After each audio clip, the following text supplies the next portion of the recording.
আসসালামু আলাইকুম। 15 থেকে 49 বয়সে নারীদের যে মৃত্যু হচ্ছে তার 13% ঘটছে সন্তান জন্ম দেওয়ার সময়। মাতৃস্বাস্থ্য নিয়ে কর্মরত ব্যক্তিরা বলছেন গর্ভধারণ কোনো অসুস্থতা নয়, তাই এ কারণে মায়েদের মারা যাওয়ার কথা নয়।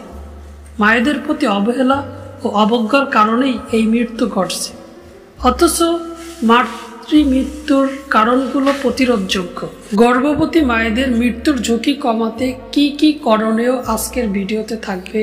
তাই নিয়মিত মেডিসিন সম্পর্কে জানতে, স্বাস্থ্য বিষয়ক পরামর্শ পেতে চ্যানেলটি সাবস্ক্রাইব করে রাখুন এবং পাশে থাকা বেল আইকনটি অন করে রাখুন। গর্ভবতী মায়েদের মৃত্যু ঝুঁকি কমাতে কি কি করণীয়। গর্ভবতীর 4 বার চেক আপ। প্রথম চেক আপ যত তাড়াতাড়ি সম্ভব 4 মাসের মধ্যে, দ্বিতীয় চেক আপ 6 থেকে 7 মাস এর মধ্যে, তৃতীয় চেক আপ 8 মাসের মধ্যে, চতুর্থ চেক আপ 9 মাসের সময়। প্রতিবার চেক আপের সময় রক্তচাপ, রক্ত স্বল্পতা, প্রস্রাবের পরীক্ষা করা হয়। চেক আপ কোথায় করবেন? আপনার নিকটস্থ স্বাস্থ্য কেন্দ্রে। প্রসবের পরিকল্পনা ও প্রস্তুতি। প্রথমত, প্রয়োজনের সময় হাসপাতালে যেতে যানবাহন ও সাথী ঠিক করে রাখা।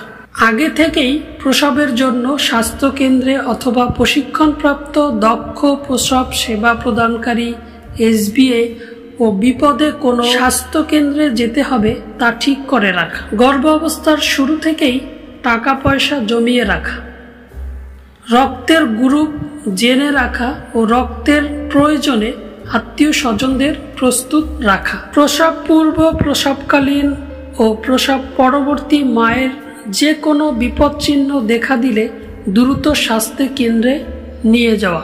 বিপদ চিহ্নগুলি: গর্ভ অবস্থায় রক্তস্রাব, গর্ভ অবস্থায় প্রসবের সময় প্রসবের পরে খিঁচুনি, গর্ভ অবস্থায় বা প্রসবকালে ও প্রসবের পরে শরীরে পানি আসা, খুব বেশি মাথা ব্যথা, চোখে ঝাপসা দেখা, প্রসব ব্যথা 12 ঘন্টার বেশি থাকা, প্রসবের সময় বাচ্চার মাথা ছাড়া অন্য কোনো অঙ্গ প্রথমে বের হওয়া, গর্ভ অবস্থায় বা প্রসবের পর 3 দিনের বেশি জ্বর বা দুর্গন্ধযুক্ত স্রাব যাওয়া।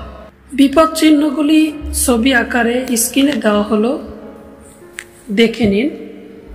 এই বিপদ চিহ্নগুলি যদি দেখতে পান, বিপদ চিহ্ন দেখা দিলে দ্রুত স্বাস্থ্য কেন্দ্রে নিয়ে যান।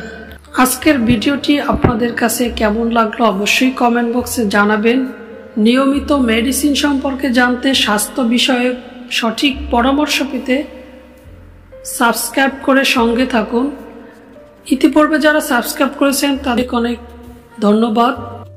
আসসালামু আলাইকুম।